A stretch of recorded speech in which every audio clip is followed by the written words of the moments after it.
Welcome to trading বার্তা। আর আজকে আমরা আলোচনা করব কিভাবে আমরা স্টপ লস ট্রেল করব। কারণ যখনই আমরা বড় প্রফিট ক্যাপচার করতে চাইবো তখন কিন্তু স্টপ লসকে ট্রেল করাই হচ্ছে একমাত্র উপায় যদি আমরা বড় প্রফিট ক্যাপচার করতে চাই। যেমনটা আমাদের 10M যে স্ট্র্যাটেজিটা আছে সেটাতে কিন্তু আমরা টার্গেট রাখি যে 1:4 রেশিও ওয়াইজ আমরা প্রফিট বুক করব। কিন্তু এই রেশিও ওয়াইজ প্রফিট বুক করব বললেই তো আর অতটা সহজ তো হবে না, বাট আমাদেরকে চেষ্টা রাখতে হবে এবং আমরা যদি পুরো প্রসেসের মধ্যে দিয়ে চলি তাহলে কিন্তু আমরা মাঝে মধ্যেই এই 1:4 রেশিও ওয়াইজ প্রফিট কিন্তু বুক করতে পারবো। এবং তার জন্য সব থেকে গুরুত্বপূর্ণই কিন্তু এই এসএল ট্রেলিং, যে আমরা কিভাবে এসএল ট্রেলিং করব। এবং এর আগে যতগুলো আমি এসএল ট্রেলিং নিয়ে ভিডিও করেছি তার ম্যাক্সিমাম ভিডিওতেই কিন্তু আমরা কি আলোচনা করেছি যে swing to swing SL trailing করব। বাট আজকের ভিডিওতে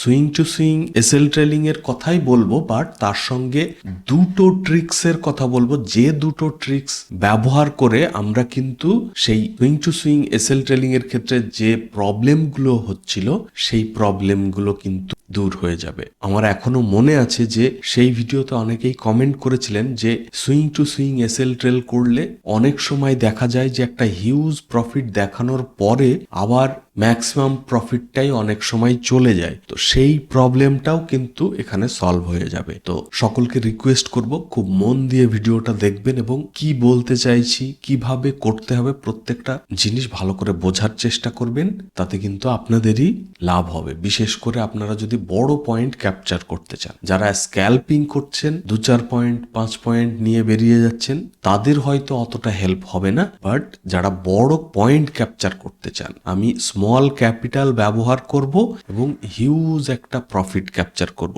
সেই টেন্ডেন্সি যদি থাকে তাহলে কিন্তু এই প্রসেসগুলো ফলো করলে আপনারা কিন্তু উপকৃত হবেন। চলুন দেখে নিই। দেখুন, swing to swing SL trailing সম্পর্কে আমি যদিও বা অলরেডি ভিডিও বানিয়েছি এবং অনেকেই ব্যাপারটা বোঝেন, তবুও একটু ডিসকাস করবে এবং তার কারণটা কি। কারণ আমরা কিন্তু যে কোনো জিনিস কেউ একটা বললে বা কারোর কাছ থেকে শুনলে সেটাতে ট্রাস্ট করতে পারি না। কারণটা কি? কারণ হচ্ছে যতক্ষণ না সেই বিষয়টাই আমরা তার ডিটেলসটা না জানবো, যে আলটিমেট কি বলা হয়েছে সেখানে বা কারণটা কি, কারণটা না জানলে কিন্তু কখনোই আমরা ট্রাস্ট করতে পারবো না। বা সেই জিনিসটার প্রতি যদি আমরা ট্রাস্ট না বিল্ড করতে পারি বা বিশ্বাস যদি না জন্মাই তাহলে কিন্তু আমরা সেই রুলসটা ফলো করতে পারবো না। আর বিশেষ করে ট্রেডিং এর ক্ষেত্রে আমাদেরকে কিন্তু প্রচন্ড ডিসিপ্লিন হতে হবে, যে একটা স্ট্র্যাটেজি ফলো করে, সে আপনি যে কোনো স্ট্র্যাটেজি ফলো করুন না কেন, আপনার কিন্তু এই এসএল ট্রেলিং এর প্রসেসটা ফলো করলে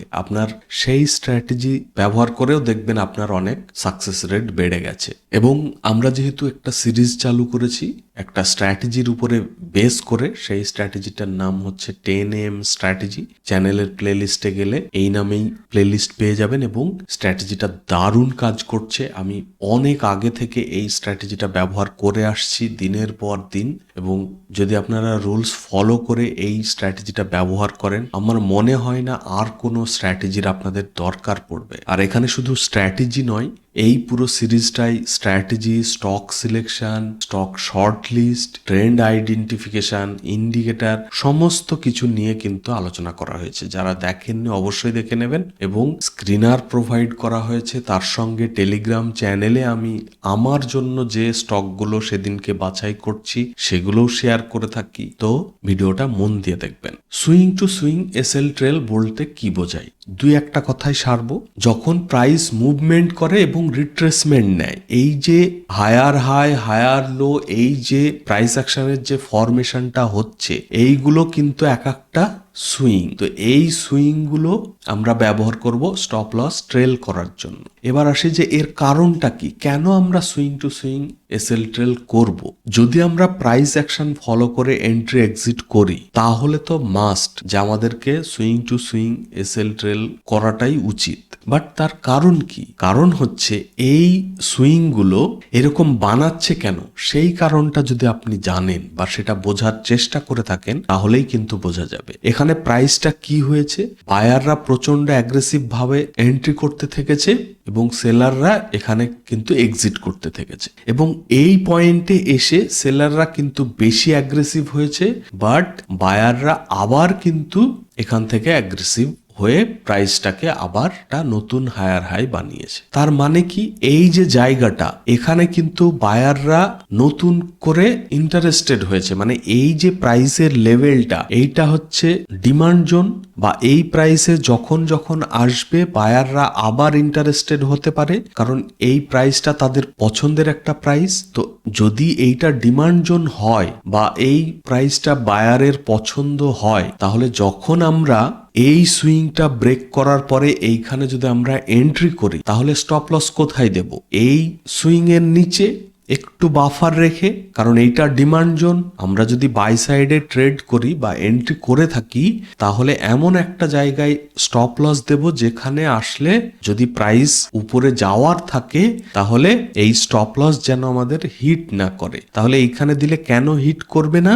কারণ এইখানে অলরেডি এই প্রাইসটা সমস্ত বাকি বায়ারদেরও পছন্দের একটা প্রাইস, মানে একটা চান্স আছে যে এইখানে আসলে আবার মার্কেট উপরের দিকে যেতে পারে। বাট এমন নয় যে আপনার 100% প্রত্যেকবার এইরকম হবে। আমরা সবসময় চেষ্টা করব যে ম্যাক্সিমাম ক্ষেত্রে যেটা হবে সেইটাকেই আমরা প্রায়োরিটি দেব। বাট কখনো আমরা এইরকম এক্সপেকটেশন রাখবো না যে 100% এইরকমই হবে। কখনো কখনো হয়তো ফেলও হবে, বাট ম্যাক্সিমাম ক্ষেত্রে কিন্তু এটা ফলো হবে। সেই কারণে আমরা সবসময় সুইং এর নিচে স্টপ লস দেব। একই রকম ভাবে যখন এখানে এন্ট্রি করার পরে ভালো একটা মুভমেন্ট দিয়ে দিল, তখন আমরা স্টপ লসটাকে ট্রেল করে উপরে নিয়ে যাব। কোথায় নিয়ে যাব? আবার যেখানে একটু মার্কেট হোল্ড করেছিল বা রিট্রেসমেন্ট নিয়েছিল বা অপোজিট সাইডে মুভমেন্ট দিয়েছিল, ঠিক তার নিচে বা সুইং এর নিচে এরকম জায়গায় দেব। আবার যখন একটা সুইং বানিয়ে উপরে যাবে, তখন আমরা এরকম জায়গায় দেব, কারণ এইটা একটা ডিমান্ড জোন। এগুলো ছোট ছোট এক একটা ডিমান্ড জোন। তো সেই ডিমান্ড জোনের বা রিট্রেসমেন্টের নিচে বা সুইং এর নিচে আমরা স্টপ লস ট্রেল করব। এখন প্রশ্ন হচ্ছে যে এইরকম swing to swing SL trail করতে গেলে অনেক সময় কিন্তু আমাদের অনেকটা বড় প্রফিট দেখানোর পরেও যখন সুইং এর নিচে স্টপ লস দেয়া থাকে, তখন কি হয়, সেখান থেকে যখন এসএল ট্রেল হিট হয়, তখন কিন্তু আমাদের অনেকটা বড় প্রফিট দেখানোর সত্ত্বেও আমাদের কিন্তু প্রফিট অনেকটাই কমে যায়। তো সেই প্রবলেমটা থেকে কিভাবে আমরা বাঁচবো, আমি বলেছিলাম ভিডিওর শুরুতেই, দিয়ে দুটো ট্রিক্স বলবো, যে দুটো ট্রিক্স ব্যবহার করে আমরা কিন্তু সেই প্রবলেমটাও অনেকটাই সলভ করতে পারবো। কি সেই দুটো পয়েন্ট, চলুন ডিসকাস করি। সেই দুটো পয়েন্ট দুটো সিচুয়েশনে আপনাদেরকে কাজে লাগাতে হবে। কিরকম সিচুয়েশন? যখন ধরুন অনেকটা বড় মুভমেন্টের পরে সুইং বানিয়েছে বা সুইং বানানোর পরে অনেকটা বেশি মুভমেন্ট দিয়ে দিয়েছে, এখানে আমাদের স্টপ লস ট্রেল করে এখানে রাখা হয়েছে এবং তারপরে অনেকটা মুভমেন্ট দিয়ে দিয়েছে, তখন আমরা কি করব? এই যে এখান থেকে এসে স্টপ লসটা হিট হয়েছে, এতে এতটা প্রফিট আমাদের দেখিয়েও কিন্তু আমরা পেলাম না। সেই প্রবলেমটা থেকে বাঁচতে আমাদেরকে কি করতে হবে, যে এই মুভমেন্টটার হওয়ার পরে যখনই এরকম রেড ক্যান্ডেল বানাতে থাকবে, তখন আমরা কি করব, এই মুভমেন্টটার এই অপোজিটের দিক থেকে 60% আমরা মেপে নেব বা আইডিয়া মতো আমরা এসএল ট্রেল করে দেব। মানে মোটামুটি এটার যে 50% এরিয়া হবে, তার 50%-এর থেকে একটু বেশি, মানে মোটামুটি 60%, মানে 50 to 60%-এর যে এরিয়া, সেই রকম জায়গায় এসএলটা আমরা ট্রেল করে দিতে পারি। এরকম আন্দাজ মতো এর 50%-এর থেকে একটু বেশি আমরা মার্কেটকে দিয়ে দেব, সেই প্রফিটটা আমরা নেব না। আমরা এই 40% যে স্টপ লস আরো বেশি হতো, সেইটাকে আমরা গেন করব। মানে পুরো 100% এখান থেকে চলে যাচ্ছিল, মানে 50%-এর থেকে একটু বেশি আমরা মার্কেটকে দিয়ে দেব। বলবো যে এই প্রফিটটা আমাদের দরকার নেই, হয় এর থেকে অনেক বেশি প্রফিট নেব, আর না হলে আমরা এই 40% আমাদের চাই। ঠিক আছে? তো এই জিনিসটা কিন্তু এখানে একটা কথা বলবো, যে এটা সব সময় করলে কিন্তু হবে না। মানে ধরুন ছোট্ট একটা সুইং বানিয়েছে, এর আমি 50% দিয়ে দিলাম বা 60% দিলাম, এইরকম কিন্তু করব না। যখন একটা বড় সুইং তৈরি হবে, মানে আমার এন্ট্রি করার পরে বেশ ভালো একটা মুভমেন্ট হয়ে গেছে, বাট আমি চাইছি না এই মুভমেন্টের পুরোটাই যেন মার্কেটে নিয়ে নেয় এইরকম আমি চাইছি না।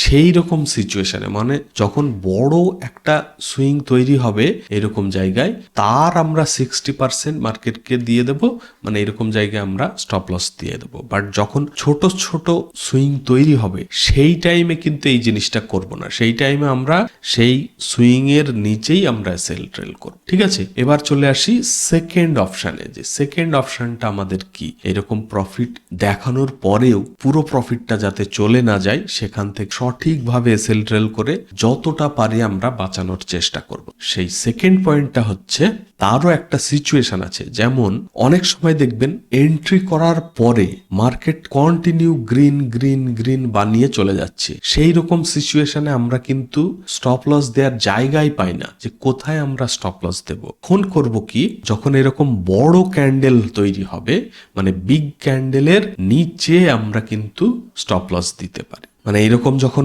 বড় ক্যান্ডেল তৈরি হবে তার নিচে আমরা স্টপ লস দিতে পারি। তাহলে কি হবে, এই যে এত বড় একটা ক্যান্ডেল সেখান থেকে মার্কেট ফল করতে শুরু করলে এতটা পুরোটা মার্কেট রিট্রেসমেন্ট নেয়ার পরে আবার মার্কেট যে উপরে যাবে সেটার চান্স কিন্তু খুবই কম থাকে। এমন নয় যে আর উপরে যাবে না এরকম, সেটা নয়, বাট যখন এরকম কন্টিনিউ গ্রিন গ্রিন ক্যান্ডেল বানিয়েই উপরে চলে যেতেই থাকবে যথেষ্ট ভালো আপনার প্রফিট হয়ে যাবে। তো আমাদের যদিও বা টার্গেট 1:4, তো আমরা 1:4 পেলে তো সব থেকে বেস্ট হয়, বাট আমরা এসএল ট্রেল তো করতে থাকবো। তো সেই এসএল ট্রেলের সময় যখনই এরকম প্রফিট দেখাতে থাকবে এবং বড় ক্যান্ডেল তৈরি হবে তার নিচে আমরা এই সুইং এর থেকে এসএলটা মুভ করে এই বড় ক্যান্ডেলের নিচে আমরা দিতে পারি। তো সেটা একটা ট্রিক্স। তো এই ট্রিক্স ব্যবহার করেও কিন্তু আমরা এরকম বড় প্রফিট দেখানোর পরেও যখন আবার বড় রিট্রেসমেন্ট নেবে বা মার্কেটের ডিরেকশনই চেঞ্জ করে ফেলবে তখন কিন্তু ছোটখাটো একটা অ্যামাউন্ট মার্কেটকে দিয়ে ম্যাক্সিমাম প্রফিটটাই কিন্তু আমরা গেন করতে পারি। যখন আমাদের ভালো প্রফিট দেখাচ্ছে বাট তার থেকে যেন খুব বেশি কমে না যায় সেই সিচুয়েশনে আমরা এগুলো করতে পারি। এর কারণ কি, কারণ হচ্ছে না হলে আমরা যদি এরকম বারবার দেখতে থাকি যে হিউজ প্রফিট দেখাচ্ছে বাট আলটিমেট দিনের শেষে আমি পাচ্ছি ছোটখাটো একটা প্রফিট, সেই সিচুয়েশনে কিন্তু আমাদের সাইকোলজিটা অনেকটা খারাপ হয়ে যায়। সেটা যাতে আমাদের না হয় সেই কারণে এই জিনিসগুলো করতে পারি। তো ছোটখাটো প্রফিট দেখালে এইরকম সিচুয়েশনে কিচ্ছু করার দরকার নেই, simply swing to swing SL trail করবেন। বাট যখন বেশ ভালো প্রফিট মানে 1:4 এর কাছাকাছি বা 1:3 এর কাছাকাছি, তো এই সিচুয়েশনগুলো একটু মাথায় রেখে করলে আমাদের বড় প্রফিট দেখানোর পরে আবার আলটিমেট দিনের শেষে ছোট প্রফিট আমরা গেন করছি সেই সিচুয়েশনটা আমাদের আসবে না, বা সেই সিচুয়েশনটাকে আপনারা এইভাবে কিন্তু ট্র্যাকেল করতে পারবেন। তো আজকে ভিডিওটা এখানেই শেষ করব। আপনারা সঙ্গে থাকবেন, ভালো থাকবেন, আর যাবার আগে অবশ্যই ভিডিওটাকে লাইক করবেন, সাবস্ক্রাইব যদি এখনো না করে থাকেন অবশ্যই সাবস্ক্রাইব করে নেবেন। Thank you, bye by.